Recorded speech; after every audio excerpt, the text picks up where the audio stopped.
Time moves differently here, and every moment feels like an incredible lifetime. I find it so easy to be mindful and fully enveloped in what I'm doing. Normally, when wood burning, I'm listening to music or creating some other form of stimulation. But when wood burning this sign for the cottage, I didn't feel bored.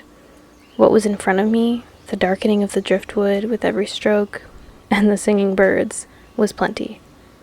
Savoring every moment is an overlooked art, and every time I get a glimpse of that life, I wonder why we try so hard to avoid the mundane.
The only part I can look at. Yeah.